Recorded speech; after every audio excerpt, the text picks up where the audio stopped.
Bakaigan, isa sa mga tila hindi mareresolbang problema ng bansa ang illegal settling o ang pagtira ng ilan sa ating mga kababayan sa mga lupang hindi nila pag-aari. Sa tuwing paalisin ng mga informal settler, madalas nauwi ito sa karahasan. Tulad na nangyari sa Quezon City at Valenzuela nitong nakaraang linggo. Dariyan din ang isyu tungkol sa pagbibigay ng pamahalaan ng pabahay, tulong pinansyal at iba pang bagay sa mga pinalilipat na informal settler. Maraming taxpayer ang di sang-ayon dito. Ano na nga ba ang pinakamabuting solusyon sa hindi matapos-tapos na suliraning ito? Darito ang report. Mayroon na mahigit kalahating milyong informal settler sa buong Metro Manila. Ito ang nakalap na datos ng Metro Manila Development Authority o MMDA. At ang pinakamalaking bilang ng informal settler sa syudad matatagpuan umano sa Quezon City. Mahigit 200,000 informal settlers na raw ang bilang sa lungsod.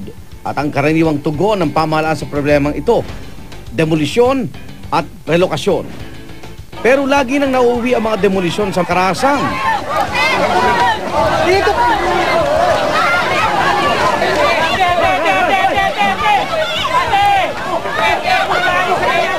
Tulad ng nangyari sa Agham Road sa Sitio San Roque, Quezon City nitong Lunes.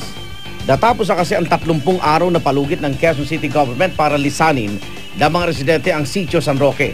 Dahil sa pangambang ide-demolish na ang kanilang mga bahay, nagmarcha at nagbuo ng barikada ang mga residente. Dahil nakakaabala na sila sa trapiko, rumesponde ang mga pulis. Maya-maya pa, sumiklab na ang gulo. Bawal kayo ginagawa nyo eh! Patandaan nyo yung ombudsman dito!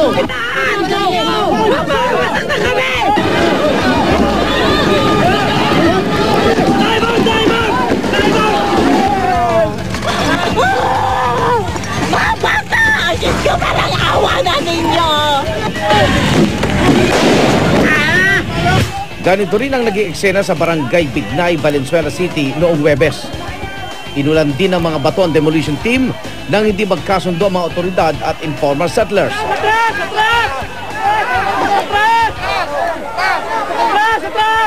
Dalawa ang sugatan sa hanay ng demolition team.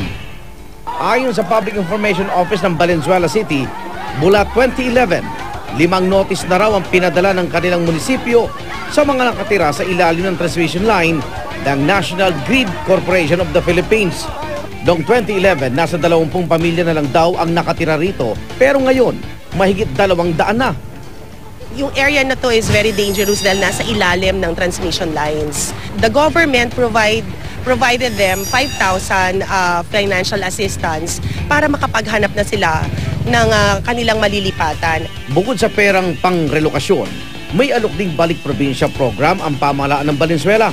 Pero hindi umano ito alam ng ilang informal settler. Naghahanap pa ho kami na matitirahan. Hindi namin alam kung saan kami pupunta ngayon. Hindi ba kayo may balak umuwi ng probinsya kung taga-probinsya? Ay malayo ang probinsya namin sa Mindanao pa. Paano makapagtrabaho? Nag-aalok po ng balik probinsya ang lungsod na pamahalaan ng Valenzuela? Wala, sabi lang yun. Sa darating na Agosto, may plano umano ang pamahalaan na i-relocate na mga informal settler na nakatira sa priority waterways ng Metro Manila. Ito'y para bigyan daan ang mga flood control project ng gobyerno. Ayon sa DSWD, may mahigit 19,000 informal settler na ang nakatira sa gilid ng mga estero at ilog na kailangang i-relocate. Handa raw magbigay ang gobyernong 18,000 pesos bilang tulong pinansyal sa mga i-relocate na pamilya.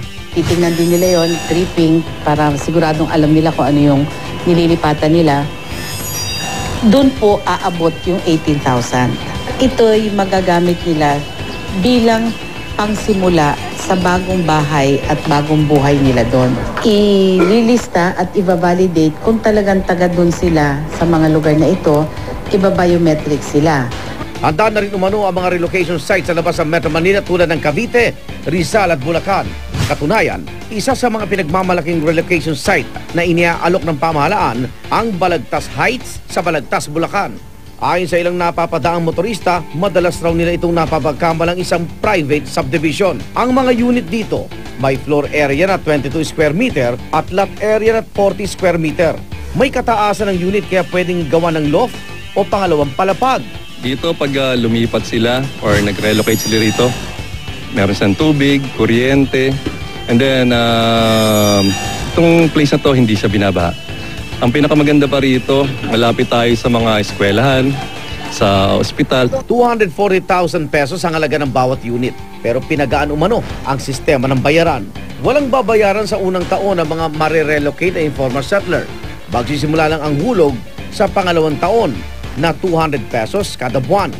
Tumataas ang hulog kada 1 hanggang 3 taon. Bakanting lupan to, open space natin. Yan naka-prepare para pwedeng playground, pwedeng if ever man matayuan na eskwelahan. Saka ito nga, yung side na yan, diyan tayo magkakaroon pa na isang main road palabas doon sa main highway. Pero ang ilang informal settler hindi gustong ma-relocate. Daw gindulong na namon to kami kamatayo namon kay nga wala man kami pension nga batonon, wala man kami pangabuhian. Ang ilan din sa mga taxpayer tila hindi masaya. Nasasayang lang daw ang pondo ng gobyerno sa mga pasaway na informal settler. Habang sila mga todo kahit sa trabaho, walang kakayahan at pagkakataong katulad nito na magkaroon ng sariling bahay. Pero ang iba, sang-ayon naman sa proyektong pabahay ng gobyerno. Ang pinakamaganda dyan, yung matupad talaga kung ano ang sinabi, matupad at mabigyan ng kaanuhan yung mga tao, kagaanan sa buhay. Para may permanente na silang tirahan. Maganda po yan para yung mga ng informal po, malagyan po sila ng magandang tirahan. Lalo na po kung yung maganda rin ang papilis ng mga bibigay sa kanilang tirahan. Ayon naman sa isang kinatawan ng National Housing Authority sa Cebu, maayos na koordinasyon sa pagitan ng mga syudad ang kailangan para matugunan ang problema sa informal settlers.